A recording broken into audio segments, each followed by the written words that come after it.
ഒരുപാട് ഫ്രൂട്ട്സ് ഉണ്ട് കേട്ടോ. ഈ വേനൽ സമയത്ത് ഫ്രൂട്ട്സ് ഇങ്ങനെ തണുപ്പിച്ച് കഴിക്കുമ്പോൾ ഒരു പ്രത്യേക സുഖം തന്നെയാണ്. ഇത്രയധികം ഫ്രൂട്ട്സ് വാങ്ങിക്കാനുണ്ടായ സാഹചര്യം കഴിഞ്ഞ ദിവസം നമ്മുടെ സ്മോൾ കുമ്പിടും എല്ലാവരെയും ഒന്ന് പേടിപ്പിച്ചിട്ടുണ്ടായിരുന്നു കേട്ടോ. പ്രത്യേകിച്ച് എന്നെ.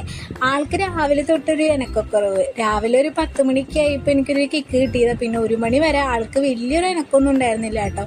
ഞാൻ നിന്ന് ഇരുന്നും കിടന്നും തിരിഞ്ഞും മറിഞ്ഞും നോക്കിയിട്ട് ആൾക്കൊരു എനക്കുമില്ല, ഒരു കുലുക്കുമില്ല. പിന്നെ ടെൻഷൻ ആവാതിരിക്കും. പിന്നെ അച്ഛനെ വിളിച്ച് പെട്ടെന്ന് തന്നെ ഹോസ്പിറ്റലിൽ പോയി അവർ വേഗം ലാബ് റൂമിൽ കയറ്റിയിട്ട് ഹാർട്ട് ബീറ്റ് ഒക്കെ നോക്കി. അതിലൊന്നും പ്രശ്നം ഉണ്ടായിരുന്നില്ല. പക്ഷെ അവരും നോക്കിയിട്ട് പുറത്തേക്ക് എനക്കം കാണാനില്ല. അപ്പം തന്നെ സ്കാൻ ചെയ്തപ്പോൾ വലിയ പ്രശ്നമൊന്നും കണ്ടില്ല. അപ്പം അങ്ങനെ നമ്മൾ വേഗം ഹോസ്പിറ്റലിൽ നിന്ന് പോന്നു കേട്ടോ.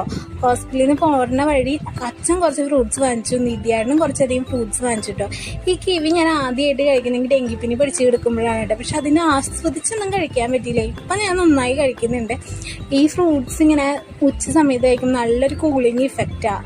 നിങ്ങളൊന്ന് കഴിച്ചു നോക്കൂട്ടോ. നല്ല ചൂടാണ് ഇവിടെ. നിങ്ങളുടെയൊക്കെ അവിടെ എങ്ങനെയാണ്? നല്ല ചൂടില്ലേ? കുറച്ച് വെള്ളം കൂടി കുടിച്ചപ്പോൾ ഒരു ആശ്വാസമൊക്കെ കിട്ടിയിട്ടോ. അപ്പോൾ അത്രയൊക്കെ ഉള്ളൂ ഇന്നത്തെ വീഡിയോ. അടുത്ത വീഡിയോയിൽ കാണുന്നവരെ ബൈ.